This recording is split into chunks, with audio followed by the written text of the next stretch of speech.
Hello viewers, 60 வருடத்திற்கு பிறகு மீண்டும் இந்த சோபகிருது வருடத்தில் நாளைய தினத்தில் உருவாகக்கூடிய இந்த ஒரு ஆபத்தான சந்திர கிரகணத்தின் மூலமாக இனி வரப்போகின்ற நாட்கள் இந்த உலகத்திற்கு ஏதாவது ஆபத்தானது வரப்போகிறதா, பஞ்சாங்கத்தில் என்ன சொல்லப்பட்டு இருக்கு அப்படிங்கிற ஒரு முக்கியமான விஷயத்தை தான் இந்த வீடியோ மூலமாக நம்ம டீட்டெயிலாக தெரிந்து கொள்ள போகிறோம்.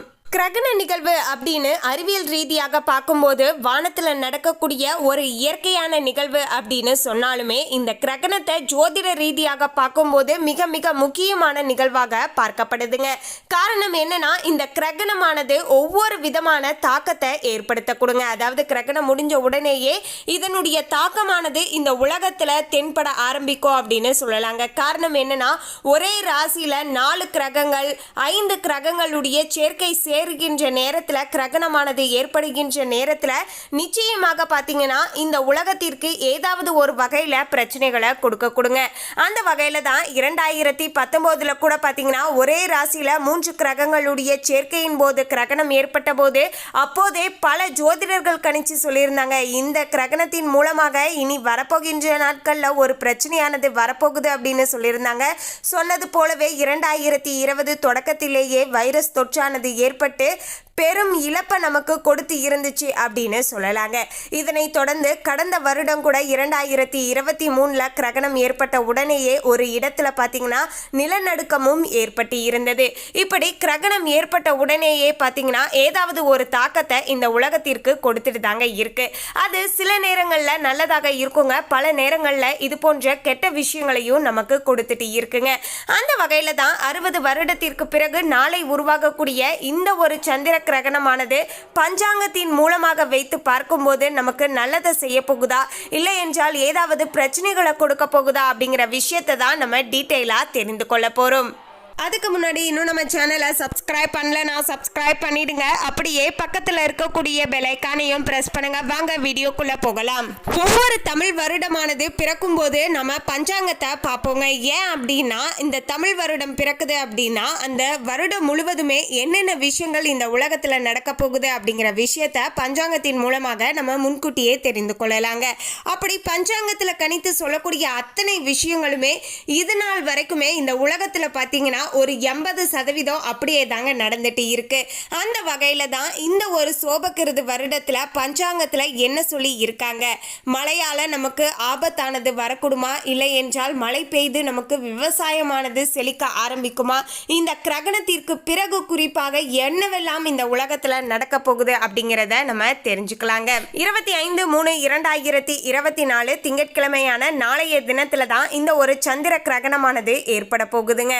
இந்த ஒரு கிரகணம் பார்த்தீங்கன்னா சரியாக நாளைக்கு காலையில் 10:23 மணிக்கு தொடங்கி 3:02 மணி வரைக்கும் பார்த்தீங்கன்னா மாலை நேரத்தில் நீடிக்க போகுது. கிட்டத்தட்ட ஒரு 4 மணி நேரம் பார்த்தீங்கன்னா நரக சந்திர கிரகணமாக நமக்கு அமைஞ்சிருக்கு அப்படின்னு சொல்லலாங்க. எனவே தான் இந்த 4 மணி நேரம் பார்த்தீங்கன்னா கெட்ட நேரம், சூத நேரம், எதிர்மறை ஆற்றல்களை வெளிப்படுத்தக்கூடிய ஒரு நேரம் அப்படின்னு சொல்லலாங்க. இந்த ஒரு நேரம் தான் இனி வரப்போகின்ற நாட்களில் ஒரு சில மாற்றத்தை நமக்கு கொடுக்குங்க. பொதுவாகவே இந்த ஒரு கிரகணமானது பார்த்தீங்கன்னா கன்னி ராசியில் கேதுவோடு சந்திரன் இணையக்கூடிய நேரத்தில் தான் பார்த்தீங்கன்னா இந்த ஒரு கிரகணம் தோன்றுதுங்க.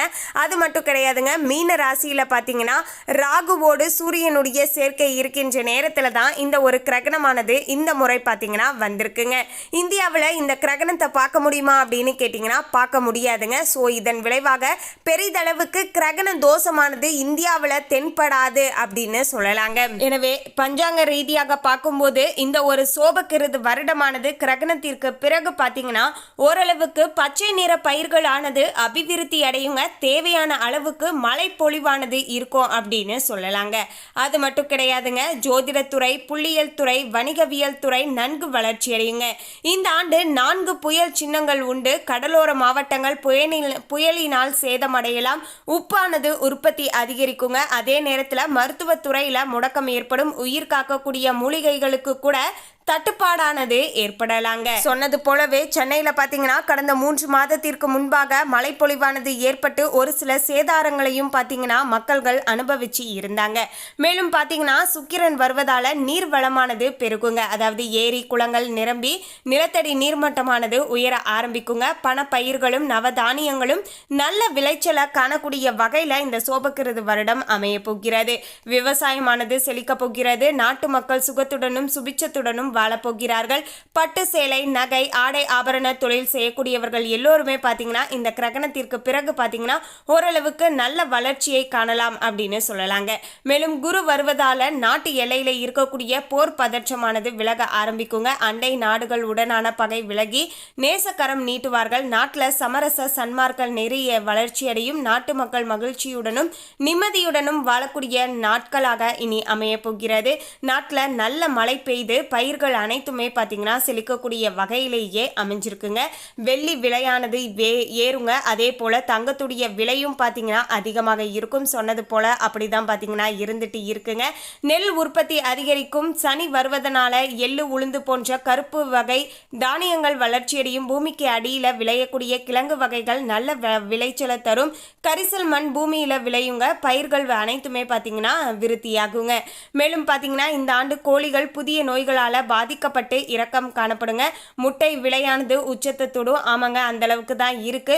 புதிய விஷ காய்ச்சல் பரவுவதற்கான வாய்ப்புகளும் அதிகமாகவே அமைஞ்சிருக்குங்க. ஸோ அது தொடர்பான விஷயங்கள்ல கவனமாக இருக்கணுங்க. புதிய வகை வைரஸ் நோய்களால மனிதர்களும் விலங்குகளும் பாதிப்பு அடையலாங்க. அதே போல சித்த வைத்தியமும் ஆயுர்வேதம் பாட்டி வைத்தியமானது சிறப்படையக்கூடிய காலகட்டமாக அமைஞ்சிருக்குங்க. இதெல்லாம் பார்த்தீங்கன்னா நடக்கலாம், ஒருவேளை நடக்காமல் கூட பார்த்தீங்கன்னா போகலாங்க. ஏன்னா இதெல்லாம் பார்த்தீங்கன்னா பஞ்சாங்கத்தின் மூலமாக இனி இதெல்லாம் நடக்கும் அப்படின்னு சொல்லியிருக்காங்க. ஸோ பஞ்சாங்கத்தில் சொன்ன அத்தனை விஷயமும் அப்படியே நடக்குமா அப்படின்னு கேட்டிங்கன்னா ஒரு சின்ன சின்ன விஷயங்கள் பார்த்தீங்கன்னா நடக்காமல் கூட போகலாங்க. அந்த வகையில் தான் தற்போது இந்த சோபகிருது வருடத்தில் பார்த்தீங்கன்னா இது போன்ற புதிய வகை வைரஸ் நோய்கள், இது அதே போல் பார்த்தீங்கன்னா கோழிகளுக்கு புதிய நோய்கள் வரும். இது போன்று சின்ன சின்ன பிரச்சனைகளானது ஏற்படும். அதே நேரத்தில் சித்த வைத்தியம், ஆயுர்வேதம், பாட்டி வைத்தியம் எல்லாமே பார்த்தீங்கன்னா ஓரளவுக்கு சிறப்படையக்கூடிய காலகட்டமாகவும் அமைஞ்சிருக்குங்க. அதே போல் அரசியல்லையும் பல அதிரடி மாற்றங்களானது ஏற்படும் அப்படின்னு இந்த சோபகிருது வருடத்தில் தமிழ் பஞ்சாங்கத்தின் மூலமாக பார்த்தீங்கன்னா முன்கூட்டியே கணிக்கப்பட்டு இருக்குங்க. ஸோ இதெல்லாம் அப்படியே நடக்குமா அப்படின்னு நம்ம இன்னும் ஒரு மாத காலம் பொறுத்திருந்து தான் பார்க்கணும். ஏன்னா அடுத்த ஏப்ரல் மாதத்தில் பார்த்தீங்கன்னா புதிய தமிழ் வருடமானது பிறக்க போகுது. இன்னும் ஒரு மாத காலம் தான் பார்த்தீங்கன்னா இருக்கு. இந்த நேரத்தில் தான் பார்த்தீங்கன்னா இந்த ஒரு கிரகணமும் ஏற்பட்டு இருக்கு. இதன் விளைவாக பார்த்தீங்கன்னா அதுலேயும் பார்த்தீங்கன்னா அடுத்த 15 நாட்களுக்கு உள்ளாகவே இன்னொரு கிரகணமும் ஏற்பட போகுதுங்க. அதாவது இப்போது வந்து சந்திர கிரகணம் நடந்திருக்கா, அடுத்து பார்த்தீங்கன்னா சூரிய கிரகணமும் பார்த்தீங்கன்னா அடுத்தடுத்து பார்த்தீங்கன்னா ஏற்பட போகிறது. ஸோ இதன் விளைவாக என்ன மாதிரியான தாக்கங்களானது ஏற்பட போகுது அப்படிங்கிற சில விஷயங்களை பார்த்தீங்கன்னா நம்ம பொறுத்திருந்து தான் பார்க்கணுங்க. பஞ்சாங்க ரீதியாக பார்க்கும்போது இந்த சோபகிருது வருடமானது மேக்சிமம் பார்த்தீங்கன்னா நமக்கு நல்லதை கொடுக்கக்கூடிய வகையில் தான் அமைஞ்சிருக்குங்க. இது நாள் வரைக்குமே பார்த்தீங்கன்னா நமக்கும் ஓரளவுக்கு அப்படி தான் நடந்துட்டு இருக்குங்க.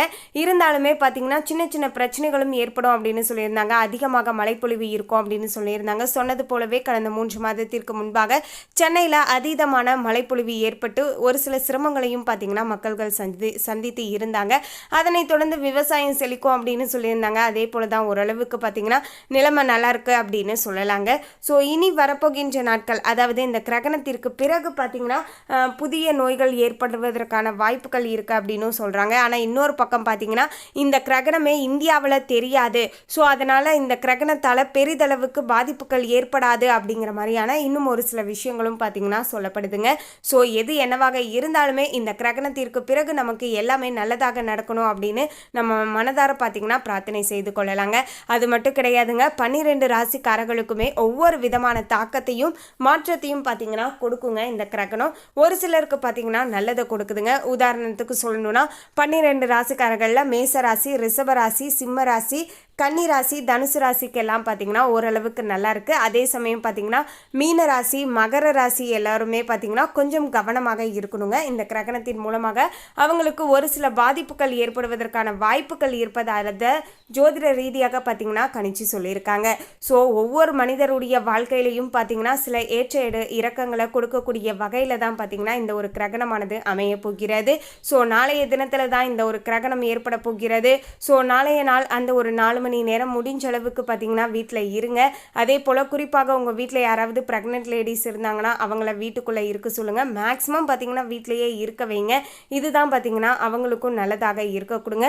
மேலும் இந்த கிரகணத்தை பற்றிய உங்களுடைய தனிப்பட்ட கருத்து என்னங்கிறதையும் கமெண்ட்ல ஷேர் பண்ணுங்க. மேலும் இந்த தகவலை பற்றிய உங்களுடைய கருத்தை கமெண்ட்ல பதிவு பண்ணுங்க. இந்த தகவல் உங்களுக்கு பிடிச்சிருந்தா லைக் பண்ணுங்க, ஷேர் பண்ணுங்க. இது போன்ற சுவாரஸ்யமான தகவலை தெரிந்து கொள்ள சேனலை சப்ஸ்கிரைப் பண்ணுங்க. தேங்க்யூ.